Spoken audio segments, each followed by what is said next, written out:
Hi everyone, you reach Chronicles of the Gray Hair Diva. If this is your first time, welcome. If not, welcome back. For all of you out there, hit that subscribe button and the notification bell so that every time I upload a video, you will be notified. Hit the like button, chat with me in the comments, and when I get an opportunity, I will chat back. And share my video with your friends and family so that they can come to my channel and get to know me also. I'm here today with a quick video on Jussie Smollett in his sentencing for him being found guilty of faking a hate crime. Okay, so a few years back, Jussie Smollett, in his town where he lives, Chicago, he called the Chicago PD, said that, he was a victim of a hate crime. And later on, there was holes in the story that didn't add up. He eventually ended up having to go to trial for this. He was found guilty, and today they sentenced him to 30 months probation, 150 days in the county jail. One fine was $120,000 and change. The other fine was $25,000. And forgive me, guys, I'm still dealing with my allergies. But so he was sentenced today, and as I was watching and listening and waiting for his sentence to come down, when the judge spoke, I thought the judge was extremely harsh, a little bit over the top, or I'm going to take it back. I'm going to say a lot over the top. And I really think that this trial and Jussie's sentence, it was more about Chicago PD having bruised egos, the judge having a bruised ego, and the prosecutor having a bruised ego, okay? So at first, Jussie Smollett was initially just charged a fine $10,000 for, faking this hate crime. But Jussie couldn't leave well enough alone. He was out in the streets being arrogant, being narcissistic, many are saying, and pretty much doubling down, standing 10 toes down, saying, look, I don't care what they say, Chicago PD, that I faked this. I did not fake this. This really happened to me. So as a result of Jussie himself pressing on, they ended up bringing the whole thing to trial, prosecuting him, and he was found guilty. So here we are, hence the sentencing, right? Now, let me say this. When you have a situation and something goes wrong, I think both parties play a part in what went wrong, right? So they were pissed because Chicago PD, when I say they were pissed because they used so much manpower to investigate this thing that Jussie said happened to him, only to find out that he faked the crime, right? And so my thing is, though, they have some ownership to this situation. So don't slap me with the whole bill. Slap me with maybe half the bill, or maybe just a quarter of the bill, and I'm going to tell you why. When Jussie Smollett called in this alleged or faked hate crime, because of who he was, and when he said his name, and perhaps they recognized it because he was a very big actor on Empire at that time, they sent out every man in the world, every cop that was on duty that day, to go try to find out what happened to Jussie Smollett. Okay, that wasn't on him. He didn't call it in and say, send every cop you have in the building to go figure this thing out. They did that. If it were me, where nobody knows my name, and I would have called the Chicago PD and said, listen, this happened to me, this hate crime, they did this, they did that, they so forth and so on, they would have took my statement, handed me one of the detective cards, and told me, guess what? Someone will be in touch. But they definitely wouldn't have cleared out the police station and sent every cop and detective to try to figure out what happened to me. That's my word, and I guarantee that. So let's carry on and get into how this judge had a whole almost hour statement before he told Jussie Smollett his sentence. Now, I can tell as the judge was speaking that things wasn't going to go well for Jussie, and I hope he was able to kind of tell too. So the judge was pretty much pissed, okay? My opinion. The judge let him know that he felt what he did was dead wrong. Not only did he let him know that, he told him that when you yourself got on the stand and purge yourself, okay? He's saying he lied. That pissed the judge off even more, okay? So here's the thing though. What client comes into a courtroom, even people that have robbed banks and you got their picture on a video or something, and they be like, it wasn't me. I guess maybe if that person doesn't speak on their own behalf, then it's cool. So maybe Jussie shouldn't have said anything on his own behalf. Do I think he is the downfall of his own case? 100%. But let's get back to this judge and his statement that he was saying to Jussie before he sentenced him. I felt it was problematic. It was problematic because I felt like it was a bloodbath. The judge just tore him down to shreds. And you're supposed to be a judge, non-biased, neutral, and say, okay, based on all the evidence here, and they found you guilty, I have no choice but to sentence you. And the reason why I'm giving you this particular sentence is because of XYZ. But no, what that judge did is he wanted to make sure that brother went behind them bars and was going to feel broken, discouraged, and the scum of the earth. He told him that every time, he said, you're the butt of everybody's joke. This is what the judge said, people. Did you listen? He told this man he was the butt of everybody's jokes. He said that, he said Saturday Night Live, they're making skits about you. He said you disgrace your family and your friends. And when we Google a fake crime or something like that, your name is going to come up.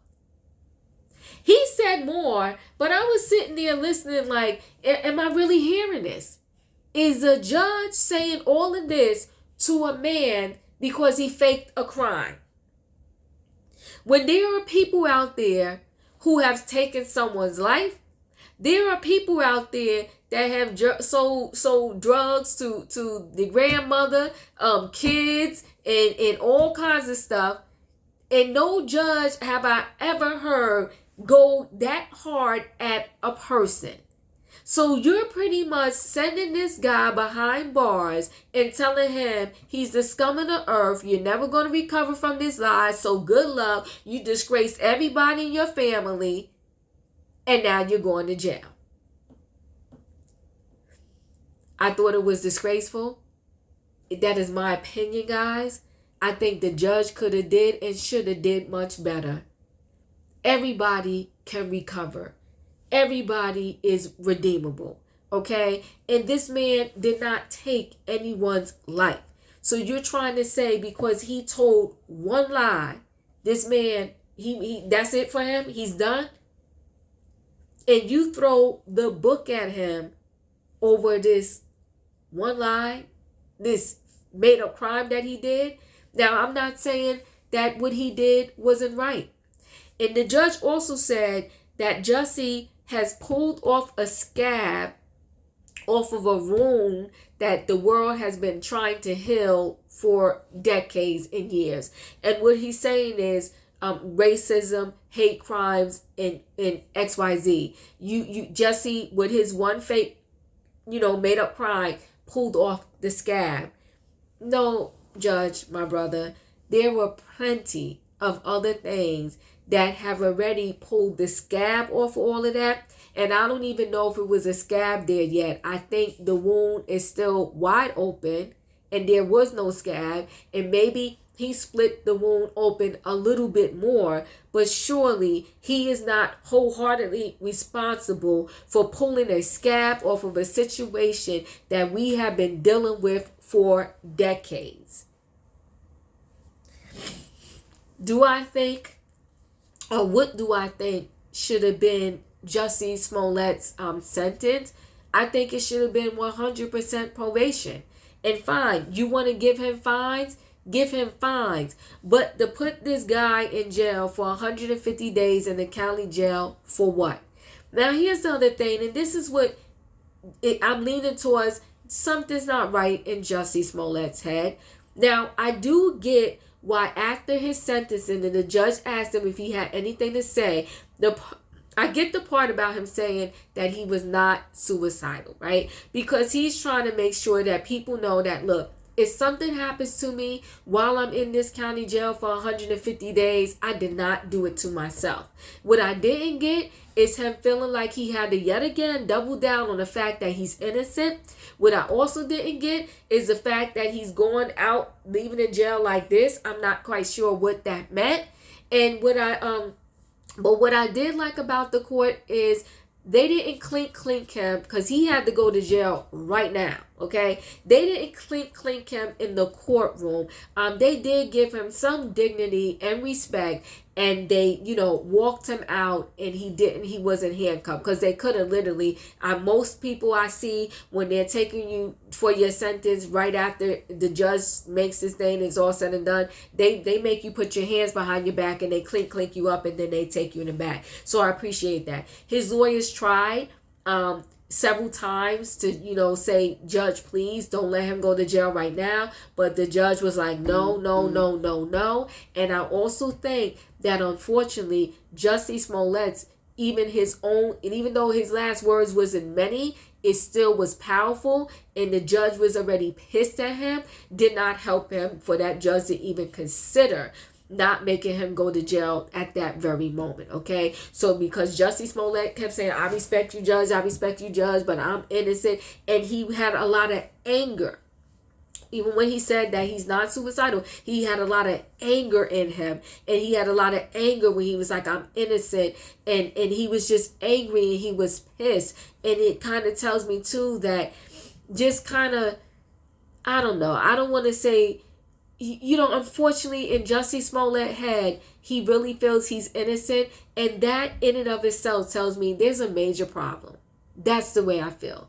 And there's a major problem that he needs help for. And I don't think that help is going to come with this 150 days in the county jail.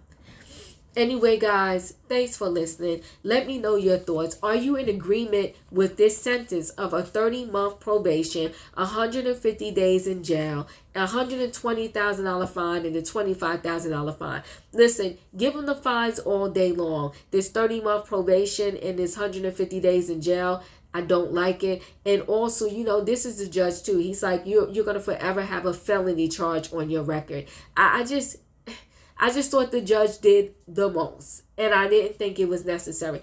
And I think as a judge and a professional, he could have delivered the message a different way, still letting him know, listen, I got to be harsh on you, and I hope you get help, and I hope when you're away, or you think about everything that you done and the impact of it, and even if you feel you innocent, can you see why we found you guilty, and we do not believe that you're innocent, because all of the evidence points to you made up and faked this crime. That's, to me, how a professional judge should have spoke to him. The way this judge spoke to him, to me, was out of line, out of pocket, out of control, and I just didn't like it. You pointed to this guy pretty much and was like, you're the scum of the earth and you're never going to recover.